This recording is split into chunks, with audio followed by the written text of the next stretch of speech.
Hello. In this video, I'm going to do something a little different. Uh, Everybody has a story. True.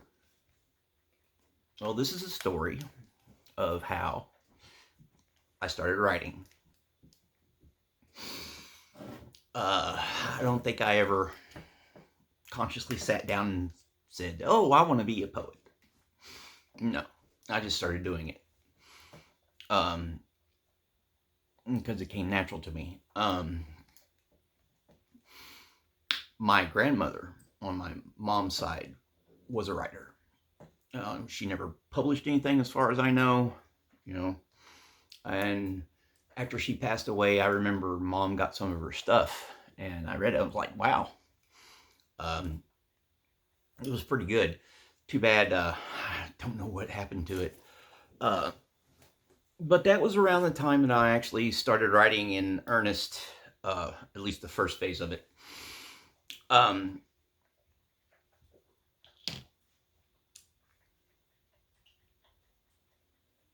Back when I was in the sixth grade, that's actually when I wrote my first poem.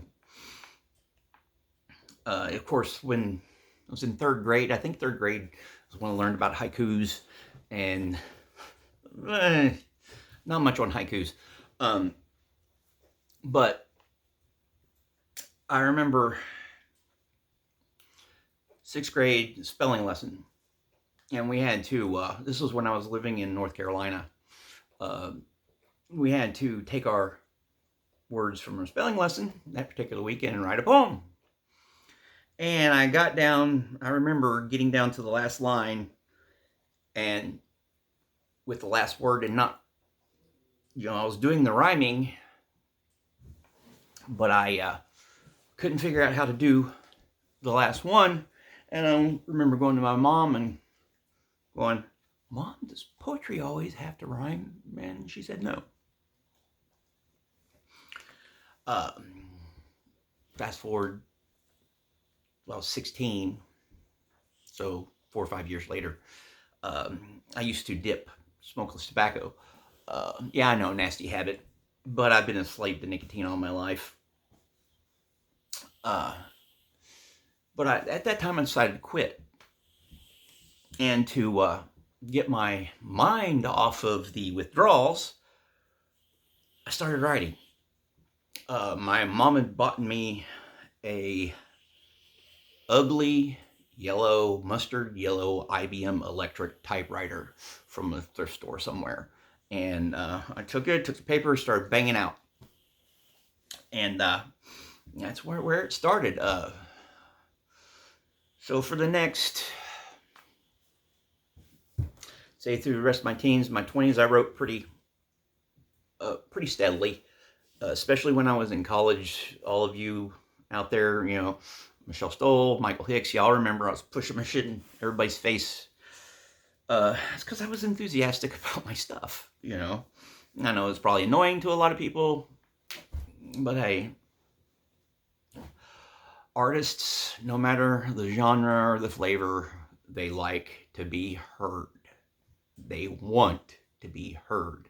They have a story to tell.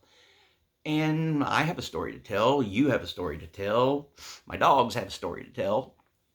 But whether we have the ability to do it or the ability to do it good, that all depends on the Mark 1 eyeballs. Because perception has a lot to do with reality. But I digress. So I started writing. Even when I was, a teenager, I'd take, "Here, Mom, here's my latest." And of course, she liked everything. My mom's my biggest fan. Um, and then got to show it to my teachers and stuff. Beth White, she gave me a lot of feedback. Helped me think about the meanings, of stuff. And so getting into college, I get into this group in sort of start. I decided to be an English major, even though my grammar at the time sucked. Uh, and I got into a group of people. We all, people with like interests will gravitate towards each other. So got into this group of writers, aspiring writers and stuff. And I noticed one thing about the stuff I wrote compared to a lot of other people. I wrote more traditionally. I like to use a lot of rhyme and meter and stuff like that. And I know some of the people that I interacted with. What was the word? Cliche. Yeah, a lot of cliche stuff. I personally believe you can find all kinds of profundity in the cliche, but that's a different subject. So at that time, I busted out a lot. I was busting out a lot of stuff. Most of it was bad. You got to write. You got to separate the wheat from the chaff. But looking back on the stuff that I actually still possess 30 years later, I can appreciate some of it, and I'm currently rewriting some of it. But very little of my work from my 20s actually still exists. Most of them, a handful really. I've lost stuff during moves, and when I left my home finally and went out into the world and everything, I know my shit got thrown away. Of course, when I moved back to my family home, where I'm currently at, I've been able to find very little of it. Moving on. Okay, so in my 20s, I wrote a lot, and then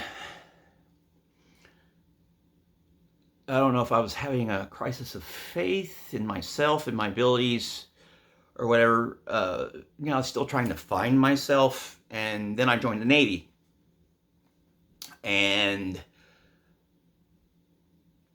started developing a very huge writer's block. And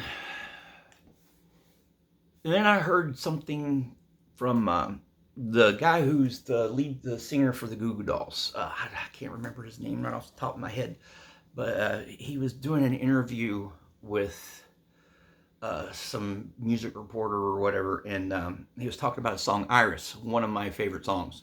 I love that song. And he said he didn't have a block per se, but everything he wrote he thought sucked. And then he wrote Iris. So again, it's perception. I might think something's good. Whoever over there, it's the worst thing I've ever read. I might think this is the worst thing I ever wrote, and someone might think, oh wow, this is great. Art is just so subjective, which makes it difficult sometimes. Well, I started picking back up, actually, picking back up my writing in the last 10 years or so. A lot of that had to do with the relationships I was in at the time with my ex-wife. And then I turned 45, and that really started getting the floodgates going, and now I'm doing this YouTube channel. The main reason I did in my video about the channel, but explained a little bit of this, but one of the main reasons that I'm doing this channel is to, get my stuff out there. And as far as as all that stuff goes, I've been my own worst enemy. Rejection is a hard thing to deal with sometime, and I've unfortunately never I've had a hard time with that over my lifetime. There's a lot of reasons for that. But now I'm older, hopefully wiser, definitely more experienced in the world, and a better writer. I write better now than I ever had in my life. At least that's what I think. And some of the feedback I've gotten from this has been pretty good and stuff. So that's why I'm doing this. So yeah, my poetry is my life. It's me. You know, I'm laying my soul out there on, you know, white paper, black ink. And it might be black and white on the page, but it's full of the rainbow colors of my heart. Yeah. Yeah, it's kind of cheesy, but you know, cheesy can be fun. Serious can be fun. It all depends on, like I said, mark one eyeball. Perspective is 80 to 90% of reality. I think quantum physics actually proves that. So, anywho, I'll probably be doing more videos about stuff like this. Maybe just thoughts and other stuff. But thanks for watching to the end. Like, subscribe, tell me I'm full of crap, and have a good day.